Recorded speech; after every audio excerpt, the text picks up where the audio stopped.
Hi, folks. It's Todd Von Dijk from the ATSNJ, otherwise known as the Athletic Trainers Society of New Jersey.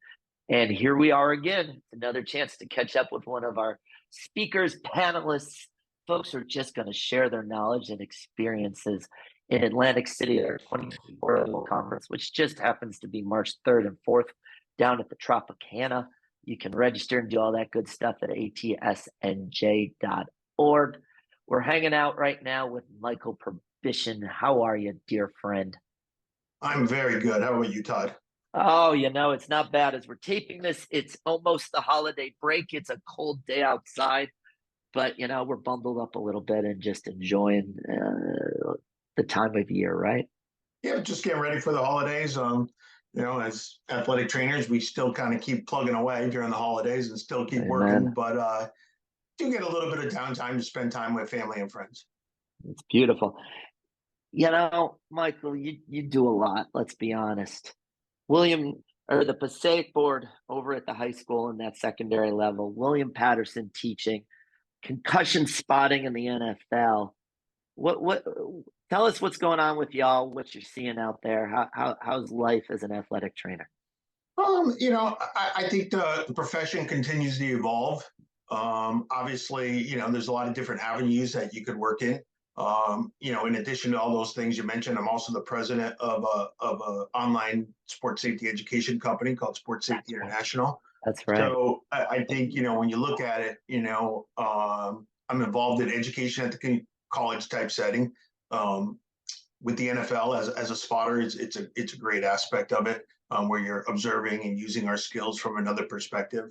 Obviously, the secondary school and the challenges that come with the secondary school level. And then as an entrepreneur, kind of just tells you where the profession's going and where you pretty much can take it where you want to take it.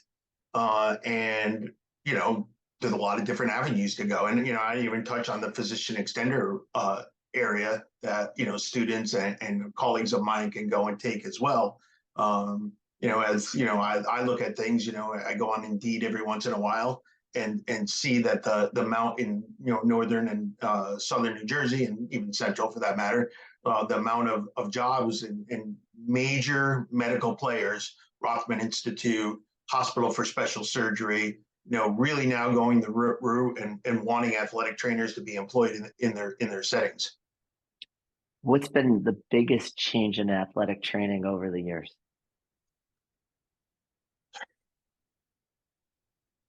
That's a tough question, I would say. I think at the end of the day, the biggest changes are a plethora of small changes.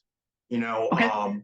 So I think it's a constant evolution and the ability of the ATSNJ, the NATA, the JAPAC, our government relations group, to be able to consistently evolve our profession and evolve sports safety. That's what I like to say all the time, right? Like, to not have it be a self-serving perspective of changes. I think what we've done specifically on the state level to evolve the aspect that athletes are participating in a safe environment and being the leader of the initiative across the board, and sometimes even pushing other organizations to do more and not settle for status quo is really the changes that have impacted the profession the best. And that's not one big giant change. That's a whole bunch of little changes. All right. All right. This isn't your first conference. You've been to it a huge number of times, sometimes in crazy snowstorms, probably sometimes juggling 42 things on your docket in those days. Why do you keep coming back? What's special about it? To me, the thing that's special about it, it allows us to continue to get educated and advance ourselves, right? Because it's a sad day when you don't get educated anymore. That's what I even tell students, right? Like that, listen, there shouldn't be a day that goes by that you don't learn something, right? But I think, on a grander scale, it provides quality education, continuing education, but even more so, just gives us a chance we're a very tight-knit profession.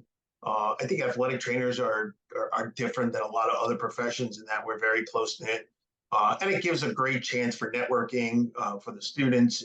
It gives a great chance for all of us to kind of get together in an educational setting and a social setting to to really to be together and have fun together and enjoy our time with each other and continue to network. Yeah, I mean, I go back, I guess now like 20 plus conferences, when I ran the conference, we had to fight through like a snowstorm and make really difficult decisions, with okay, whether to run the conference or not. And a lot of things take place behind the scenes, of that maybe members don't understand, with regards to reimbursements from hotels and how it Oh has to yeah. be in a state of emergency. And you Oh, have to have for like sure. when you're trying to decide what to do in the best interest of everybody, or you have a command center, and again, you just kind of like it's another way of getting close with other athletic trainers because you're all trying to make the best decision possible for the membership and do it together. Shared experience is a beautiful thing Yeah. in many ways. So tell me what you're doing in AC. What's your piece of this puzzle in the agenda? So I'm going to be a panelist in the student conference. Students have reached out to me. I actually put a proposal in for something that I've done at various athletic training education programs in the state, with my son Aiden, where we've gone to William Patterson, Rowan University, Montclair State, and my son's a type 1 diabetic, Ah, and I'm a pretty significant advocate for managing the type 1 diabetic athlete. Um, Actually, sit on a committee at the Hackensack Meridian Hospital for parent advocacy with that, and okay. also have kind of cried across the board and tried to teach my son, who's 15 now, to be comfortable in front of people and talking, and Sure. he's taken that with our students pretty well. He's had interaction with students who are now like in their early 20s, so and maybe mid 20s. So I kind of initially put in that proposal. I think because I maybe gone to some programs, the students chose to go in another direction, and that's their prerogative. And I think they put together a great program, so kudos to them. And but they did ask me to kind of come in and talk about managing the diabetic athlete as well as my experience as a physician extender, because probably back in 2008, I was probably the first physician extender in the state of New Jersey as an athletic trainer.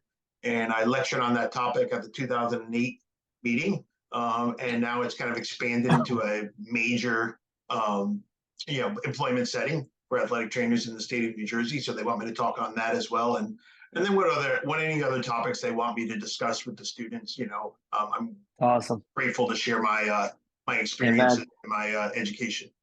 What's your hope for the students that they get out of being in Atlantic City?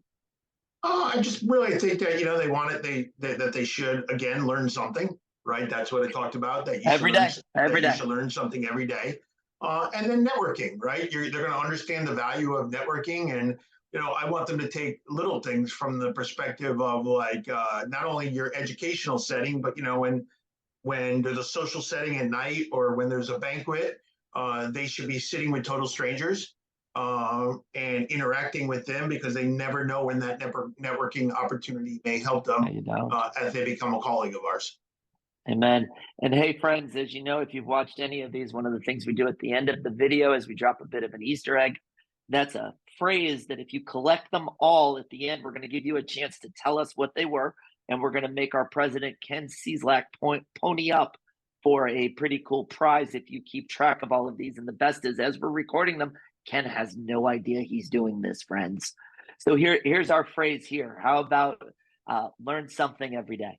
Learn something every day. It's just a beautiful thought, and one is a guy who teaches in a business school. Gosh, if we could all do that, it would be wonderful. But Mike Prybicien, thank you.